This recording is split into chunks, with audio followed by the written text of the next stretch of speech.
Oiê! Oiê! Sejam muito bem-vindos a mais um episódio do nosso BíbliaCast!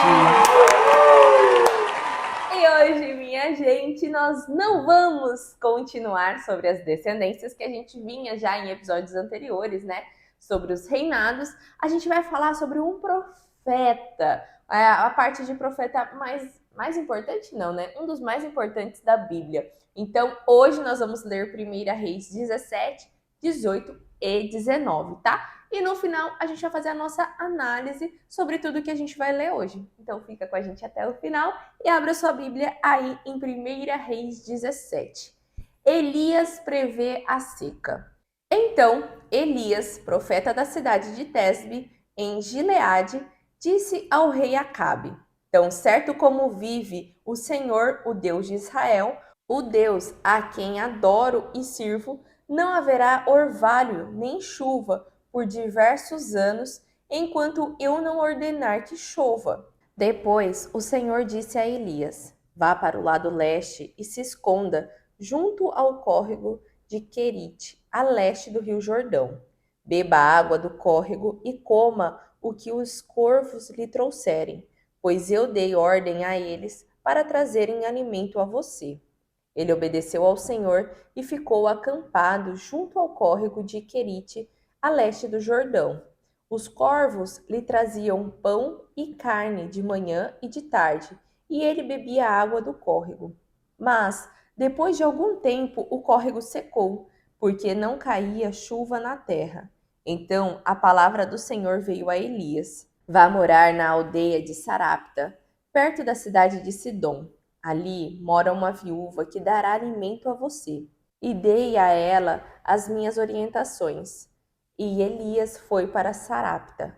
Quando chegou às portas da cidade, viu uma viúva apanhando gravetos. Ele a chamou e disse: Peço que me traga um copo de água. Enquanto ela ia buscar a água, ele chamou a mulher e disse: Traga-me também um pedaço de pão. Ela, porém, respondeu: Tão certo como vive o Senhor, o seu Deus, não tenho nenhum pedaço de pão em casa. Tenho somente um punhado de farinha que sobrou num jarro e um pouco de azeite numa botija. Eu estava recolhendo alguns gravetos para levar para casa e preparar uma última refeição, e depois de comermos, meu filho e eu vamos esperar a morte. Mas Elias disse a ela: Não tenha medo. Vá para casa e faça o que eu disse. Mas primeiro, faça um pequeno pão para mim e traga para mim. E depois, faça algo para você e seu filho, porque assim diz o Senhor, o Deus de Israel: a farinha do jarro não se acabará e o azeite da botija não faltará, até o dia em que o Senhor enviar chuva sobre a terra. A mulher fez conforme Elias disse, e ela, Elias e o filho dela continuaram comendo do suprimento da farinha e do óleo enquanto foi preciso, pois por mais que comessem, sempre havia farinha de sobra no jarro e azeite na botija, exatamente como o Senhor tinha prometido por intermédio de Elias. Certo dia, entretanto, o filho da mulher ficou doente e a doença foi se agravando e ele acabou morrendo. Chorando, ela reclamou a Elias: Ó homem de Deus, o que você me fez? Veio aqui para lembrar-me dos meus pecados, matando o meu filho? Dê-me o seu filho, respondeu Elias. Ele pegou o menino que estava nos braços dela e subiu com ele para o quarto de cima, onde estava hospedado, e colocou o menino na cama dele. Então clamou ao Senhor, dizendo: Ó Senhor meu Deus, por que o Senhor fez essa coisa terrível e matou o filho desta viúva, dona da casa onde eu moro? E Elias se deitou sobre o menino 3 vezes e clamou ao Senhor, dizendo: Ó Senhor meu Deus, por favor, faça este menino voltar à vida. E o Senhor ouviu o clamor de Elias. O espírito do menino voltou e ele viveu de novo. Então Elias desceu com ele e o entregou à sua mãe. Veja, ele está vivo, disse Elias. Agora tenho certeza de que você é um homem de Deus, a mulher disse a Elias, e a palavra do Senhor que sai da sua boca é a verdade. 1 Reis 18. Depois de um longo período, no terceiro ano de seca, a palavra do Senhor veio a Elias. Vá apresentar-se ao rei Acabe, pois enviarei chuva sobre a terra outra vez. E Elias foi apresentar-se a Acabe. Enquanto isso, a fome havia se tornado um problema sério em Samaria. Acabe chamou Obadias, o responsável pelo seu palácio. Obadias era um dedicado seguidor do Senhor. Certa vez, quando a rainha Jezabel tentou matar todos os profetas do Senhor, Obadias escondeu 100 deles em 2 cavernas, 50 em cada uma, e os alimentou com pão e água. Acabe disse a Obadias: precisamos procurar em cada rio e cada córrego do país para ver se conseguimos capim suficiente para salvar pelo menos alguns dos meus cavalos e mulas, para que eles não morram. Dividiram entre si o território que deviam percorrer. Acabe foi por um caminho e Obadias pelo outro. E assim fizeram. Cada um foi sozinho para o seu lado. De repente, Obadias viu Elias, que vinha em sua direção. Imediatamente, Obadias reconheceu o profeta e se prostrou no chão diante dele. Realmente é o Senhor, meu senhor Elias? Perguntou. Sim, sou eu, respondeu Elias. Agora vá dizer ao rei que estou aqui. Ó Senhor, perguntou Obadias, que mal eu fiz para que me mande ao rei e ele me mate? Tão certo como vive o Senhor, o seu Deus, o rei tem procurado o Senhor em cada nação e reino, de uma ponta a outra, para ver se o encontra. E cada vez que afirmavam, Elias não está aqui, o rei Acabe obrigava o rei daquele país a jurar que era verdade o que dizia. E agora o Senhor me manda dizer ao meu senhor, vá dizer ao seu senhor, Elias está aqui. Mas no momento em que eu deixar o Senhor, não sei para onde o Espírito do Senhor vai levar o Senhor. E quando Acabe vier e não o encontrar, ele me matará. No entanto, toda a minha vida tenho sido seu servo e tenho adorado o Senhor. Ninguém contou ao Senhor a respeito do que fiz quando Jezabel tentava matar os profetas de Deus? Eu escondi 100 deles em 2 cavernas e alimentei todos com pão e água. E agora o Senhor diz: vá dizer ao seu senhor, Elias está aqui. Certamente ele me matará. Porém, Elias disse: tão certo como vive o Senhor dos exércitos, a quem eu sirvo, hoje me apresentarei a Acabe. Então Obadias foi contar a Acabe que Elias tinha vindo, e Acabe saiu para encontrar-se com Elias. Quando Acabe viu Elias, exclamou: então é você o homem que trouxe essa desgraça a Israel? Você está falando a respeito de sua própria pessoa, respondeu Elias. Porque o rei e sua família abandonaram o Senhor, e em vez de obedecer a ele, têm adorado os Baalins. Agora reúna todo o povo de Israel no Monte Carmelo, com todos os 450 profetas de Baal e os 400 profetas de Aserá, que comem à mesa com Jezabel. Assim, Acabe reuniu todo o povo e os profetas no Monte Carmelo. Elias disse ao povo: por quanto tempo vocês vão ficar oscilando entre 2 caminhos, sem se decidirem por um deles? Se o Senhor é Deus, sigam-no. Porém, se Baal é Deus, então sigam Baal. O povo, porém, não lhe respondeu nada. Então Elias voltou a falar: dos profetas do Senhor, eu sou o único que restei, mas Baal tem 450 profetas. Agora, tragam 2 novilhos. Os profetas de Baal podem escolher um deles, cortá-lo em pedaços e colocar os pedaços sobre a lenha do altar, mas não coloquem nenhum fogo debaixo da lenha. Eu também prepararei o outro novilho e o colocarei sobre o altar do Senhor, e também não acenderei fogo debaixo dele. Então invoquemos seu Deus, e eu invocarei o nome do Senhor. O Deus que responder enviando fogo para acender a lenha é o verdadeiro Deus. Todo o povo concordou em fazer esta prova. Depois Elias disse aos profetas de Baal: primeiro vocês, porque são em maior número. Escolham um dos novilhos. Preparem o animal e invoquem o nome do seu Deus, mas não ponham nenhum fogo debaixo da lenha. Assim eles prepararam um dos novilhos e o colocaram sobre o altar. E clamaram a Baal toda a manhã, gritando: Ó Baal, responda-nos! Porém não houve nenhuma resposta. Depois eles começaram a dançar ao redor do altar, mas ninguém respondeu. Lá pelo meio-dia, Elias começou a caçoar deles. Vocês precisam gritar mais alto, dizia, para chamar a atenção do seu Deus. Talvez ele esteja falando com alguém ou ocupado. Ou talvez ele tenha saído de viagem. Talvez ele esteja dormindo e tenha de ser acordado. Então eles gritaram mais alto, e como era costume, cortavam-se com facas e espadas até que o sangue escorria. Eles soltaram gritos a tarde toda até a hora do sacrifício da tarde. Porém não houve resposta. Não se ouvia nenhuma voz, ninguém atendia. Então Elias chamou o povo. Aproximem-se. E eles se aglomeraram ao redor dele. Enquanto consertava o altar do Senhor que havia sido derrubado, ele pegou 12 pedras, uma pedra para cada uma das tribos dos descendentes de Jacó, a quem o Senhor tinha dito: Israel será o seu nome. Ele usou as pedras para reconstruir o altar do Senhor. Depois cavou um rego ao redor do altar.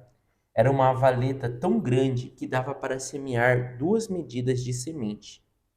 Empilhou a lenha sobre o altar, cortou o novilho em pedaços e colocou os pedaços sobre a lenha. Encham de água 4 vasilhas grandes, disse Elias, e despejem a água sobre o novilho e sobre a lenha.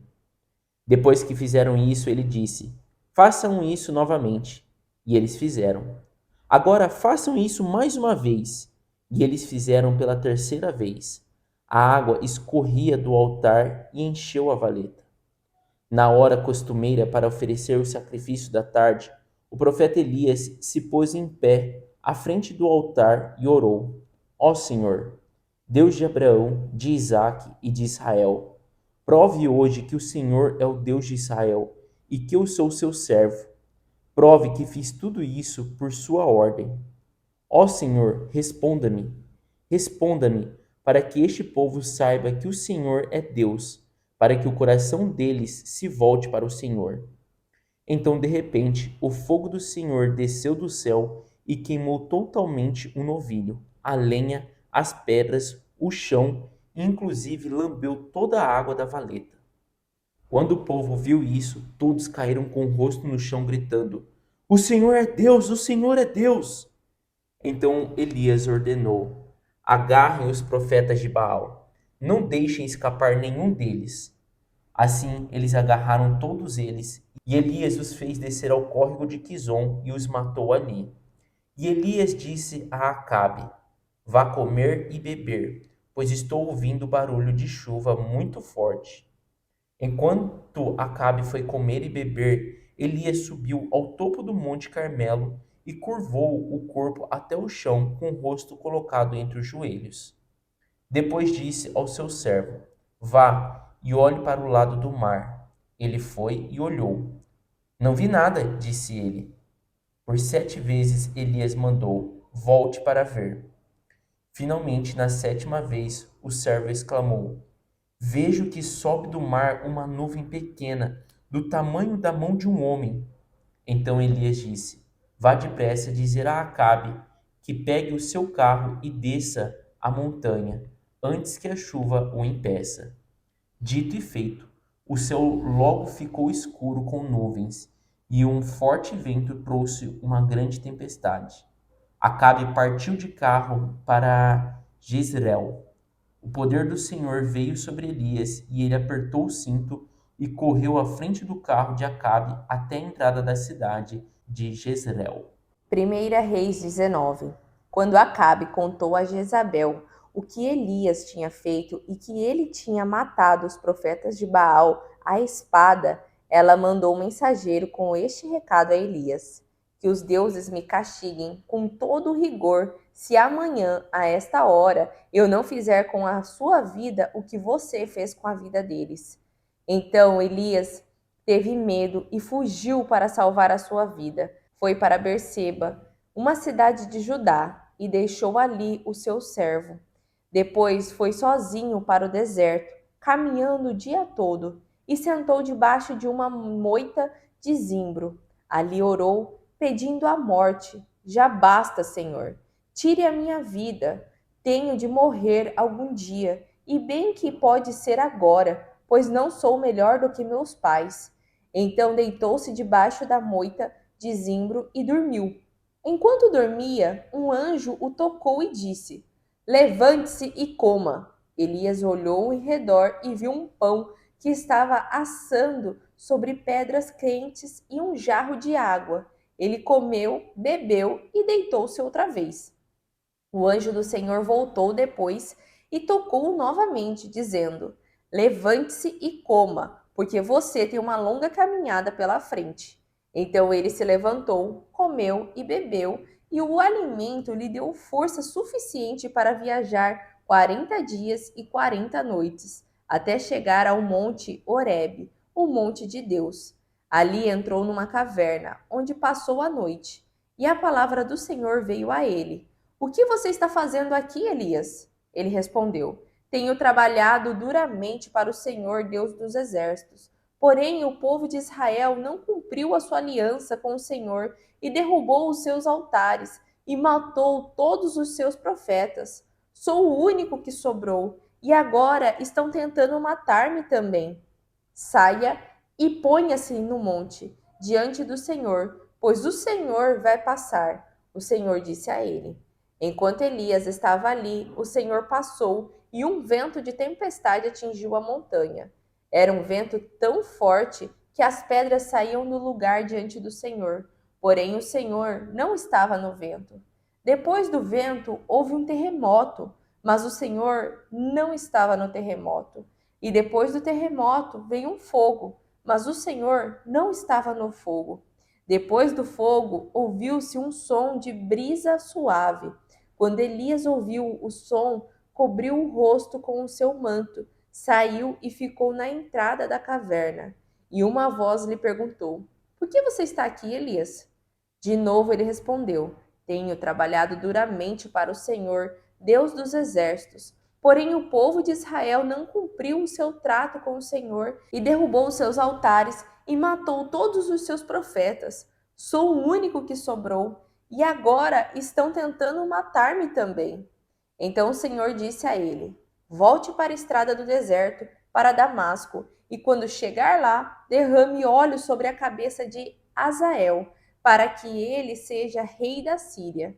Depois, derrame óleo sobre a cabeça de Jeú, filho de Ninsi, para que ele seja rei de Israel. E derrame óleo sobre a cabeça de Eliseu, filho de Safate, de Abel-Meolá, para que ele tome o seu lugar como meu profeta.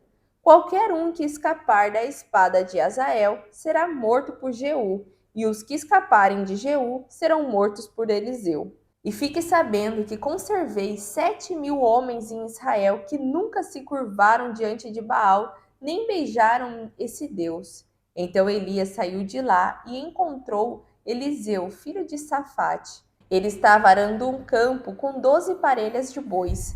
Elias o alcançou e atirou sua capa sobre os ombros de Eliseu.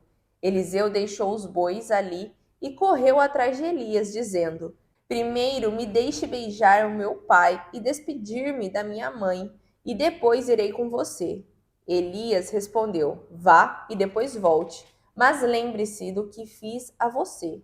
Então Eliseu voltou aos seus bois, matou os 2 bois que eram seus, usou a madeira do arado e do jugo para fazer fogo e assar a carne.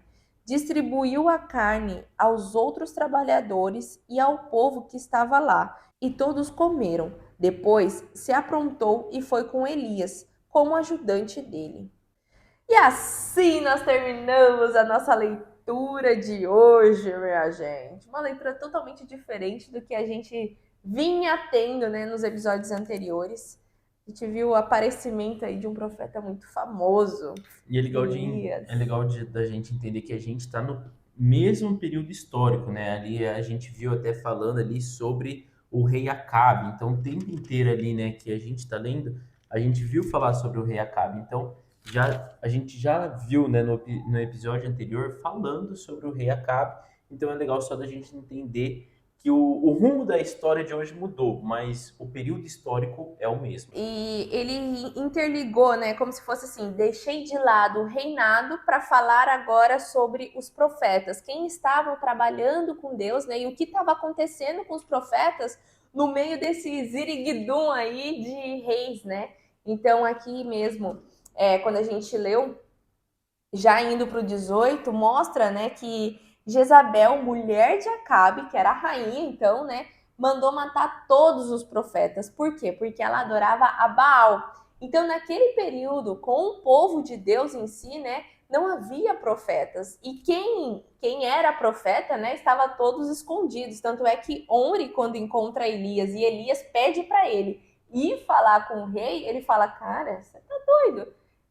O rei mandava perguntar para todo mundo onde você estava e mandava jurar. E agora eu vou ir lá e falar que você está vivo, que você está aqui, ele vai me matar. Então, para a gente ter essa noção de quão drástico estava, né, esse momento em relação aos profetas, em relação ao povo de Deus. Então, era assim, só quem adorava Baal. Então, o povo estava muito corrompido, né? E é legal da gente entender que isso se passa no Reinado Norte. Então aqui a gente está falando, né, de duas divisões, como a gente falou no episódio anterior, e o Reinado Sul era o reinado de Judá e Benjamim. E toda a leitura de hoje se passa no Reinado Norte. E a gente, inclusive, falou no episódio anterior que a gente, na leitura que a gente fez, nós vimos claramente que o Reinado do Norte estava totalmente perdido. Era, tipo, sempre um rei pior do que o outro, um rei ali desobedecendo mais a Deus do que o outro rei, né? Então vinha nessa sucessão.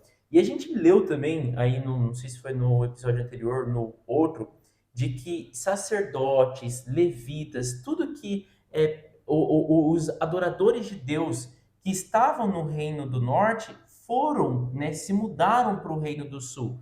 Porque quando começou a ter essa transação aí do pessoal do Reino do Norte, né, aqui a gente De Israel em né, si, que né? chama o rei de Israel, né?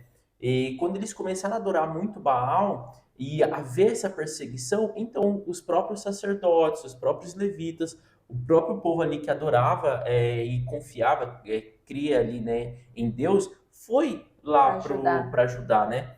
Então aqui ficou realmente só os profetas.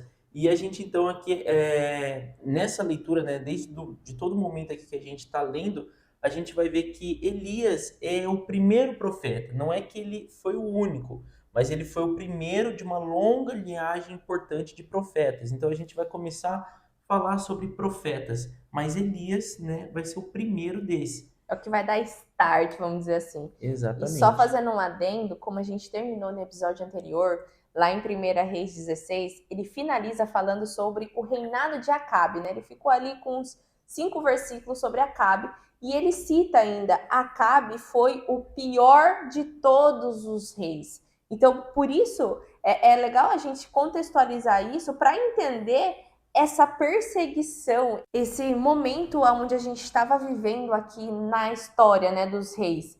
Então, no reinado aí de Acabe, que era em Israel, não é que não existia profetas, né? Os que existiam estavam escondidos.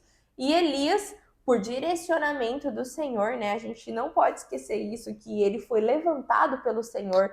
Tanto é que ele foi direcionado ali no capítulo 7, né? Fala que ele foi para a beira do lago lá, né? Do rio, e ele bebia água dali e os corvos que davam alimento para ele. Então, isso quem faz é o Senhor, né? E antes disso, né, é legal da gente entender que no comecinho ali, no 1 Reis 17, fala que Elias, ele era um profeta, né, e ele né, ele vai até Acabe e fala, tão certo como vive o Senhor, o Deus de Israel, o Deus a quem eu adoro e sirvo, não haverá chuva nem orvalho e haverá uma seca até que né? Ele fala, até que eu fale, né, em nome do Senhor, eu falo para que possa então haver chuva.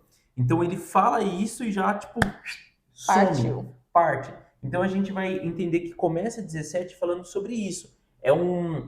Ali, né, Deus usa o Elias para mostrar, fala assim, olha, e é legal a gente até, né, ter o entendimento de que Baal era um deus que eles acreditavam que era o deus responsável pela chuva. Então fala isso aqui até na Bíblia, que era um deus, aqui fala, né, os que adoravam a Baal acreditavam, né, que ele era o deus que mandava chuvas e colheitas abundantes. Então, quando Deus usa aqui Elias para lançar esse desafio, fala assim: tão certo como Deus vive, o Deus de Israel, não vai haver chuva. Vocês podem continuar adorando esse Baal de vocês, e vocês vão ver quem é o verdadeiro Deus, porque não vai haver chuva e vocês não vão ter colheita, né? Nenhuma colheita, nem colheita abundante. Sem chuva não iam nem ter colheita. E ele fala isso e some, né? E perna para quem tem. E aí depois, né, ele aparece, né, lá na casa da viúva de Sarepta. E o bacana quando a gente está fazendo essa leitura é que naquele momento onde ele aparece para ela e pede o pão, ela já estava preparando a última refeição dela com os filhos. Então é legal de ver como Deus cuida de detalhes, né? E ele vai lá e ele pede o pão para ela, né, junto com um copo d'água. E aí ela fala, o que eu tenho ia ser a última refeição para os meus filhos. E como uma mãe, né, ela quer o quê? Dar o alimento para o filho, do que tirar da boca do filho para dar para um estranho, né? E aí Elias mesmo pega e fala assim que nunca vai acabar, né? Que até então quem vai prover vai ser o Senhor. E isso acontece. Ela continua se alimentando. Só que acontece alguma coisa na casa dela. E eu acho legal disso, assim, porque aqui fala que ele estava, né, na porta da cidade, fala aqui, né, que Deus fala para ele, vai morar numa aldeia, né, de Sarepta, e, e aqui, né, o tempo inteiro, ó, no versículo 8 fala, então a palavra do Senhor veio a Elias e falou, vá morar lá, e ali mora uma viúva que dará alimento a você, e dê a ela as minhas instruções. E Elias foi. Quando chegou às portas da cidade, viu essa viúva. Então Deus já tinha orientado Elias sobre essa viúva, né? Então, assim, Deus já conhecia o coração dessa viúva. E quando Elias está ali, vê a viúva, fala: traz água para mim, né? E ela imediatamente vai, ela tá indo buscar e fala: traga pão também. E daí ela volta de uma forma assim, eu vejo envergonhada, porque ali eu acho que ela sabia, né? Tipo assim, queria ajudar, ela tinha um coração muito bom, né? E ela queria ajudar aquele rapaz, e daí ela fala assim: olha, a água até posso trazer, mas o pão eu não posso porque eu não tenho, né? Eu até estava indo preparar a última refeição E esperar a morte, né? para mim, para os meus filhos, e esperar a morte. Então, tipo assim, um copo de água eu posso até te dar, mas pão eu não posso. Então, tipo assim, eu né, consigo ver na leitura a tristeza, vamos dizer assim, a humilhação que ela teve de falar assim, poxa, o pão eu não posso te dar, tipo, um pão eu não posso te dar. E daí Elias fala, fique tranquila, que nunca vai faltar, né, farinha e azeite. E fala, mas Elias disse ali no versículo 13, não tenha medo, vá para casa e faça o que eu disse. Primeiro faça o pequeno pão para mim e traga, né, para mim e depois faça para seus filhos. E a farinha no jarro não se acabará e o azeite na botija não faltará. Então, eu acho legal que essa mulher, além assim de ser um coração de querer compartilhar, de querer cuidar de uma pessoa ali que ela não conhecia, né? Mas que Deus já conhecia o coração dessa viúva, porque ele orientou Elias a ir procurar essa mulher, e essa mulher vai lá, crê nele e fala: então tá bom, né? Eu vou fazer isso. Faz o pão, dá para ele e acontece o que Elias falou. E dá a entender na leitura ali, então, que ele fica morando com essa mulher, né? A gente viu ali no versículo 20, né? Só cortando um pedacinho só para explicar que no versículo 20 ele fala, né? Ó Senhor, meu Deus, por que o Senhor fez essa coisa terrível e matou o filho dessa viúva, dona da casa onde eu moro? Então, aparenta que depois disso, ele começa a morar ali, né? Então esse é um trecho, eu acho que para mostrar como Deus estava usando Elias, né? E daí ele corta essa história, tipo, conta essa história, e daí num próximo parágrafo, né? No próximo parágrafo, que é no versículo 17, ele começa falando ali, ó, certo dia, entretanto, então, tipo, só pra gente entender que passou um tempo, né? Para a enfermidade do filho, né? Porque daí ele conta, né, a partir desse 17, sobre a enfermidade que o filho teve, né? O filho da mulher, e ele caiu sem fôlego. E aí ela, vamos dizer assim, se esquece de tudo que Deus fez já na vida dela ali, de como Elias encontrou ela e fala: olha só o que o seu Deus fez, né? Como que o seu Deus pôde deixar isso? E aí Elias fica assim, né, abismado, pega o menino e leva para o quarto onde ele estava habitando naquela casa e pede e clama ao Senhor, né, para que a vida do menino volte. E aí quando ele desce as escadas, levando o menino vivo, né, ela fala: agora eu acredito que você é o homem de Deus e que as suas palavras são a verdade, né? Então é legal de se ver esse relato, né, onde que o filho dela morre e volta à vida, mas também é um alerta pra gente, né? Que às vezes quando alguma coisa de ruim acontece pra gente e não era como a gente desejava, né? A gente se esquecer de tudo que Deus fez e culpar Deus por algo que a gente está vivendo. Então a gente precisa também vigiar a nossa boca, o nosso sentimento, a nossa fala, para não acabar culpando, né, quem tanto nos ajudou. Então eu sei que isso é humano, isso é normal, mas a gente precisa muito vigiar isso, essa atitude, esse nosso coração, né, essa nossa conduta. E a gente viu então, né, esse relato, né, não tenho certeza, mas eu acredito que é um dos primeiros relatos sobre a volta da vida de uma pessoa, né? E eu acho legal da gente ler isso, né, no 17, para a gente entender o mover, né, Que que Elias Elias tinha. tinha ali através do Espírito Santo, né? E daí vem então no 18, né? Começa ali o capítulo 18 falando que depois de um longo período de seca, foram 3 anos, né? Fala no Aham. terceiro ano de seca, a palavra do Senhor veio de novo a Elias. E acontece essa parte então de Elias procurar aí Acabe, que era o rei, né, de Israel, que é o reinado do norte. E ele vai atrás, ele primeiro encontra, né, Obadias, que é esse que a Sabrina comentou, né, que até falou assim, meu Deus, né? Não fala aí, não pede para eu chamar o rei. E eu acho engraçado que ele fala, né? Ele ali entre o versículo 9 até o versículo 13, ele fala assim: vai que eu, né? Obadias fala, vai que eu vou lá procurar o rei e o Espírito Santo vem em você e você vai embora e fica só eu e o rei. O rei vai me matar. Então ele fala, tipo, de um jeito que eu acho engraçado, né? Ele fala ali no versículo 12: mas no momento em que eu deixar o Senhor, não sei para onde o Espírito do Senhor vai levar o Senhor. E quando Acabe vier e não encontrar, ele me matará. Então, tipo assim, ele falou, eu não sei o que pode ter passado, eu não vou fazer isso daí não, né? Mas fala muito sobre esse Obadias, que ele era ali, ele era um servo, né? Era um servo ali do rei, né? Acabe.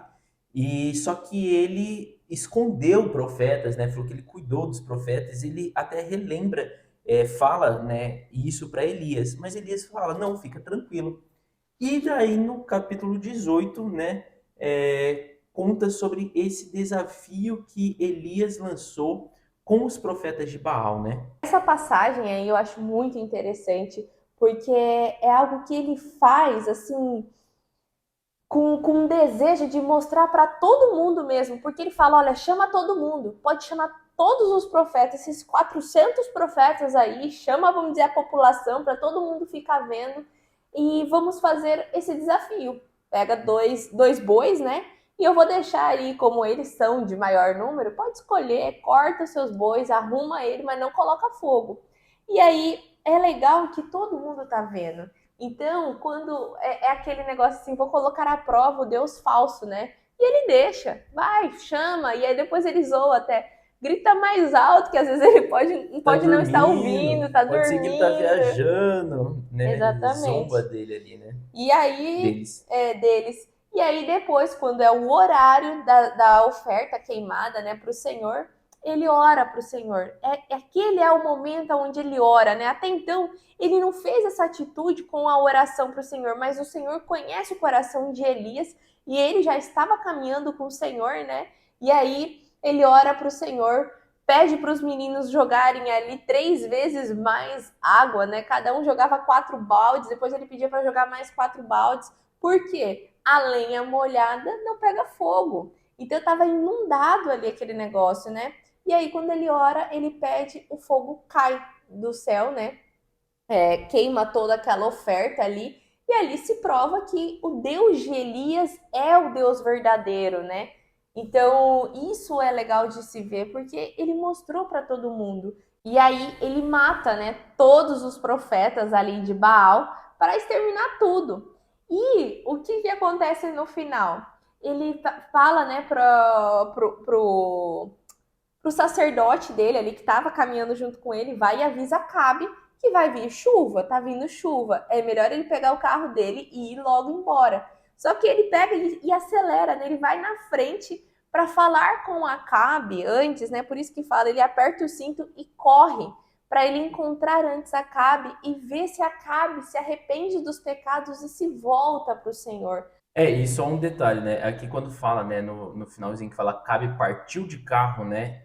Não era um carro, tá, gente? Era carro, naquela época De existiam cavalo. os carros, né, que eles chamavam de carros, mas era tudo que era de cavalo, né? Não existia carro.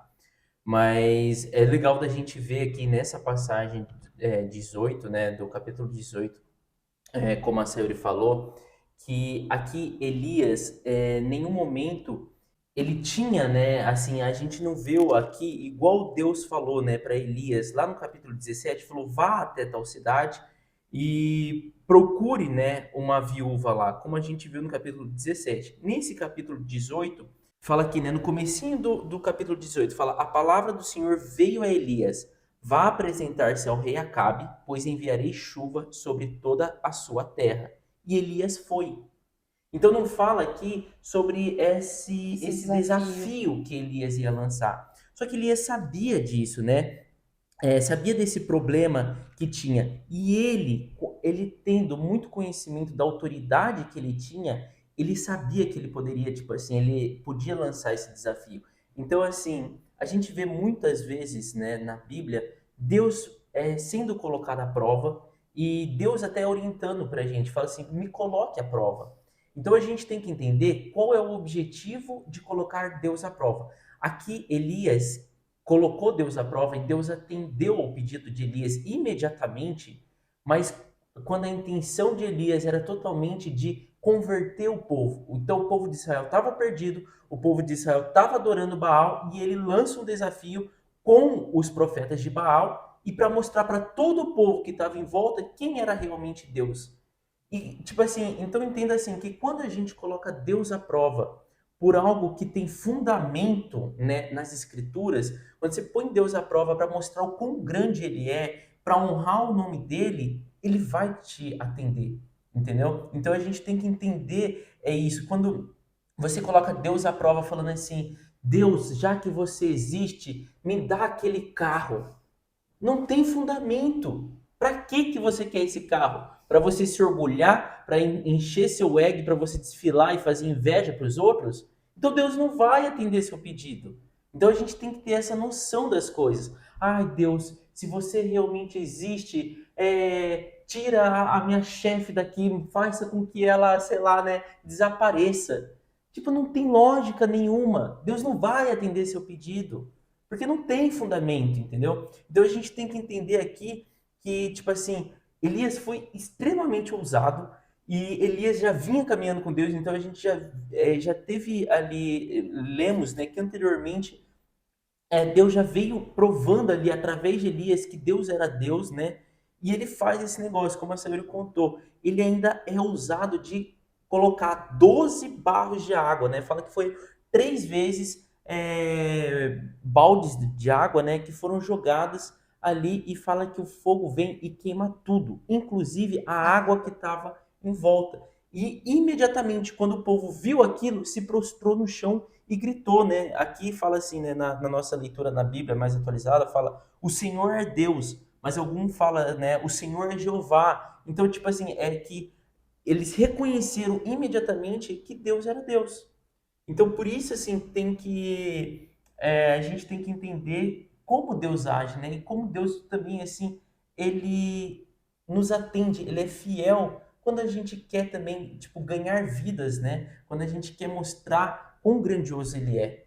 E isso, né, quando a gente vê ali daí já no finalzinho que mostra, né, o fim da seca, que a chuva vem, porque daí mostra também, né, prova que Baal não é o Deus da chuva, o Deus da colheita, mas sim é Deus. Deus é Deus em todo momento, né?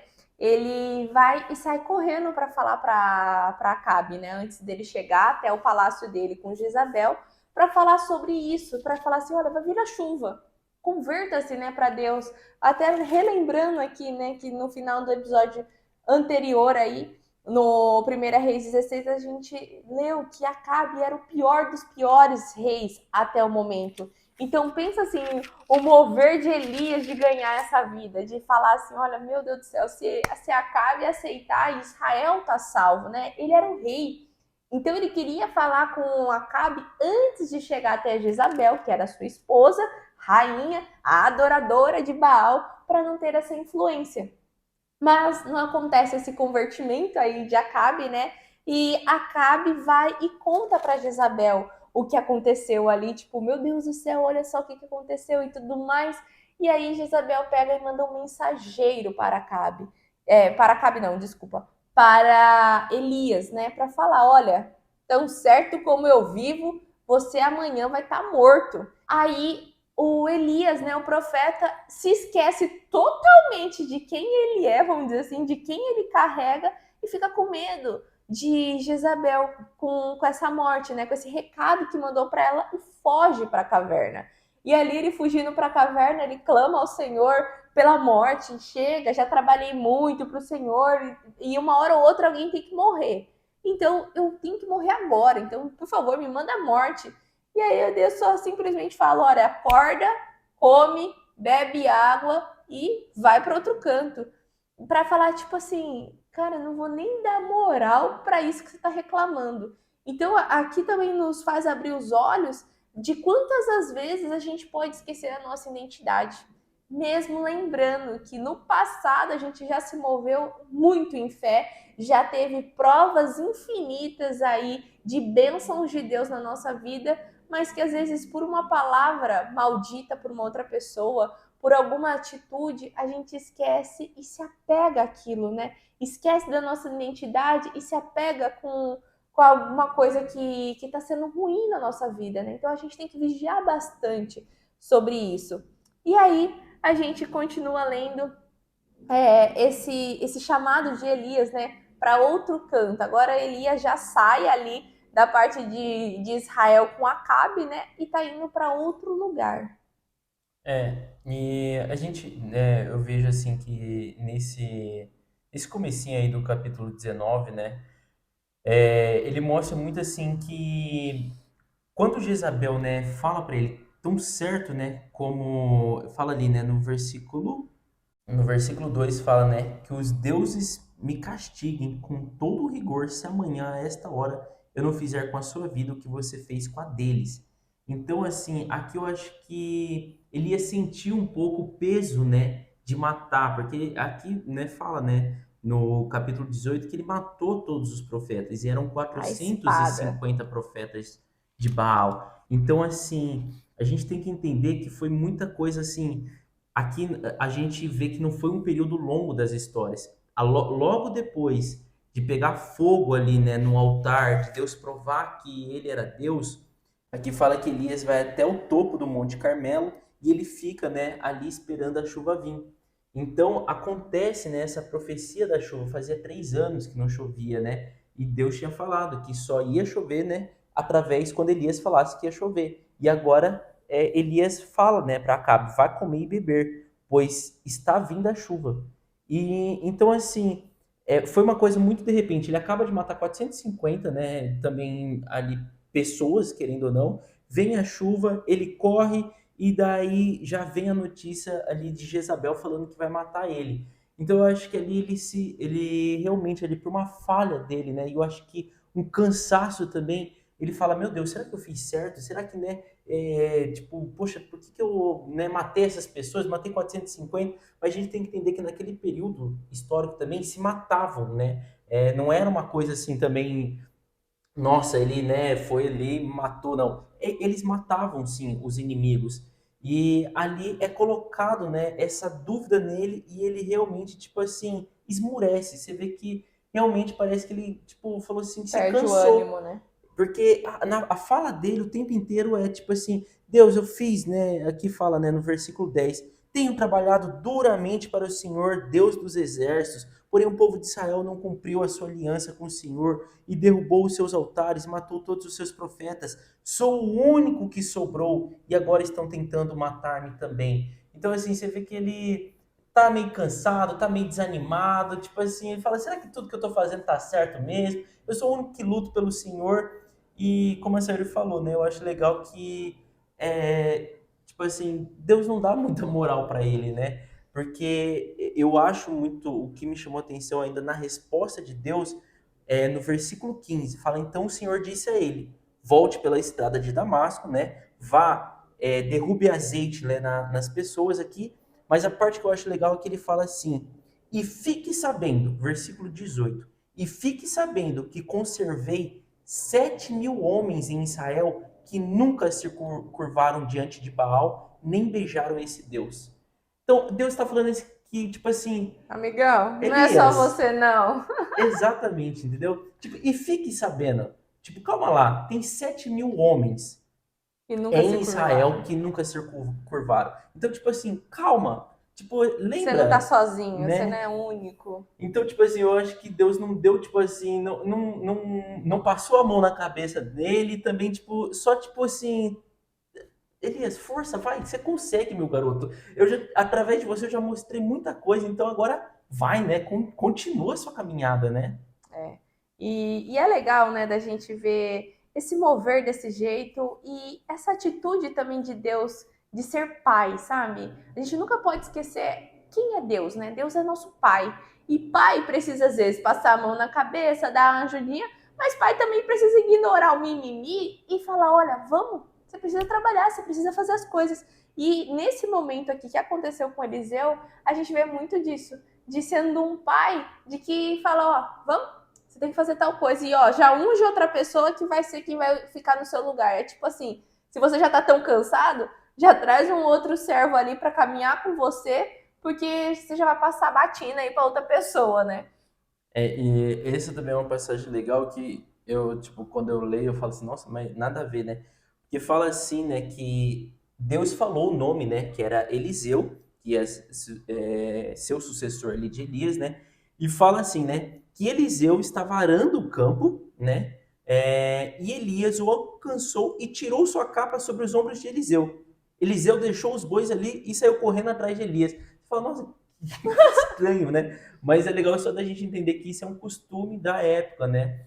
A capa era uma coisa mais importante do vestimento do homem. Quando ele tirava e colocava em outro, era realmente ali como ele tivesse Passando, né? passando ali tipo, uma sucessão, sabe? Então é por isso que, tipo assim, Eliseu na hora solta tudo que ele tem, vai atrás e ele simplesmente fala: Deixa eu só despedir dos meus pais, né? Então, tipo assim, Eliseu nem discutiu nada também. Ele só E nem fala. perguntou E não. também, né? Isso que é o legal, porque já era algo que, igual você falou, era um costume, era algo que já era entendido naquela época, né?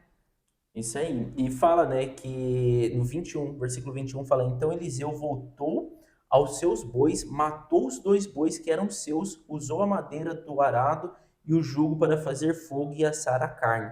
Aqui a gente entende, assim, que Eliseu, tipo assim, limpou o que ele tinha naquele lugar, porque ele sabia que ele não Queimou as ia. pontes, né? E ele não sabia, ele sabia que ele não ia voltar. Ele falou assim, ó, então tá bom, eu vou com você, deixa eu já até fazer um churrasquinho aqui pra gente, já vou matar meus dois boi, porque eu sei que dá Com o material do arado, eu faço a a fogueira. fogueira, porque eu sei que eu não vou voltar mais ser um agricultor. A minha vida, né, aqui nessa essa fase aqui, acabou. De agora em diante, eu sou um seguidor seu. Então, tipo assim, é legal de ver isso, que ele colocou um ponto final ali também e falou, Vambora. E isso é o legal, né? Que a gente precisa também entender que coisas precisam ser encerradas, né? É aquele tão famoso encerrar ciclos. A gente precisa entender que acabou. Se acabou, para que você ficar guardando as coisas, né? Nossa, depois vai que eu preciso. Se você sabe para onde você está indo e que para onde você vai, você não vai usar um boi, um arado, para que você ficar mantendo? Ou você dá, vende ou acaba com tudo do que você guardar. Porque o guardar sempre diz o quê? Se ali não der certo, eu volto para cá. Então você não está confiando. E não confiar é você não saber andar em fé acreditando em Deus. Então a gente precisa também abrir os olhos para esse simples movimento de Eliseu, que não era só sobre dar uns beijos nos pais ali, se despedir das pessoas e fazer um churrasquinho, vamos dizer assim. Mas sim de confiar e saber que com quem ele vai caminhar, não existe volta. Não existe pode ser que eu volte a fazer tal coisa. Não. Eles têm confiança, eles se movem em fé e eles sabem de quem é Deus. Então, muito legal. Gostei do jeito que a gente finalizou essa nossa leitura de hoje. Amanhã, no próximo episódio, a gente tem mais notícias, né? A gente vai continuar aí lendo essa parte de Reis, né? Sobre Samaria, sobre a derrota de Acabe também. Então eu já te convido para você se inscrever no nosso canal, ativar o sininho, né? Curtir esse vídeo e pra gente estar junto amanhã no próximo episódio, tá bom? Um beijo, tchau! Tchau. Oiê! Parabéns! Você concluiu mais um episódio do nosso BíbliaCast. Aqui do lado já deixei o quê? O nosso canal para você estar se inscrevendo e aqui abaixo o sininho para você já deixar ativado e ser notificado sempre quando a gente lançar o próximo episódio. E o próximo episódio já está aqui também para você estar assistindo e crescendo cada vez mais espiritualmente, viu? Então vai lá, já clica aqui e já assista o próximo episódio. Nos vemos! Tchau!